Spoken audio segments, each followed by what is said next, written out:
Well, still within Nollywood, filmmaker Yemi Amodu has emphasized the need to improve believability and originality in Nollywood movies for the industry to grow. The movie producer, with some already successful titles to his name, told me recently that the secret to making a very good movie is ensuring that the audience is captured by its believability. He also spoke about his upcoming star-studded epic story, Aduni Ogidambiri.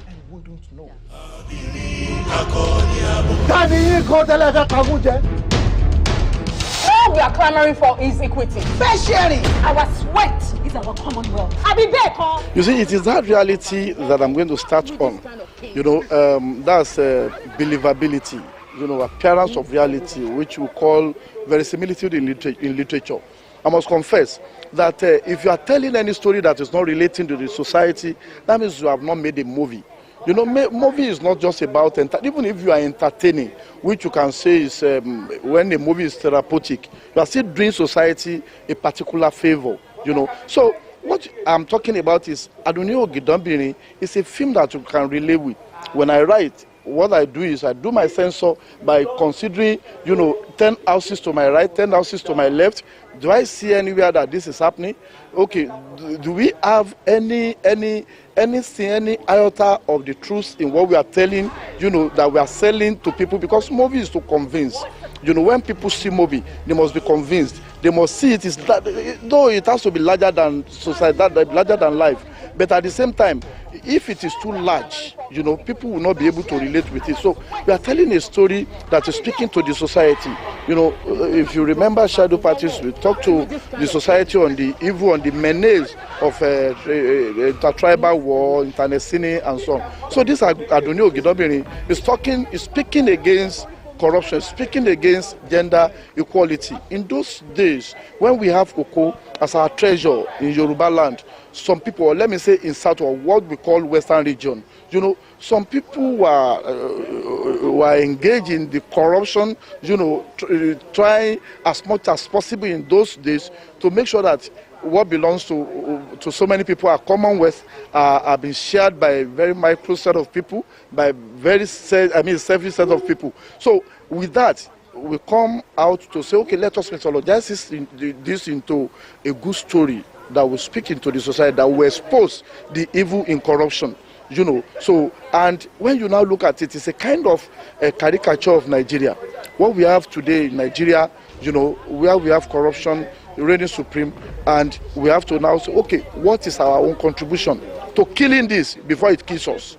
So those impediments of the society, we have to speak against it, and we have to write against it, and that is what Aduni Ogidambiri is standing to do. You must be hiding some cocoa under that chest. No, sir, it's my Bobby. Your Bobby what? Leave our land alone. So because now your wife has been released, we're supposed to just stop this fight. Romoke, stop it. Stop what? Is there anything you know about Aduni that we don't know? It is dated in 50s, Yes, we have records. As a filmmaker, I'm a researcher. We must research into what are those things that were invoked then, that people were using, the kind of hair, the kind of necklace, the kind of dress, the way they speak, because they don't speak, modern English, So we have to make sure that we watch their place and manner of articulation, the way they were articulating their words. It was very, very important to us. So we have to hire a dialogue coach, to make sure that they stay within the way, the way people were speaking then, so that we don't come modern. Then if you look at the costuming too was a very difficult thing. So I have to get somebody who is very, very rooted, who understands the depth of what they call old school, who could give it to us, who could bespoke, that kind of costume that were in use then. So, and we thank God that we are able to do that. Then the properties, the props, getting the props was an Herculean task. So we have to build some. We have to go, there are some gallery where you can see some to hire, but it was so expensive anyway. But we were able to gather all these things. Then let us go into the location, the set. You see, the set was a very big deal.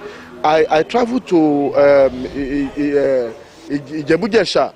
Yeah, I almost concluded arrangement there before I discovered that some things were missing. We have to travel around the southwest before God then located somewhere for us around an outskirts of Ibadan Oluyole local government.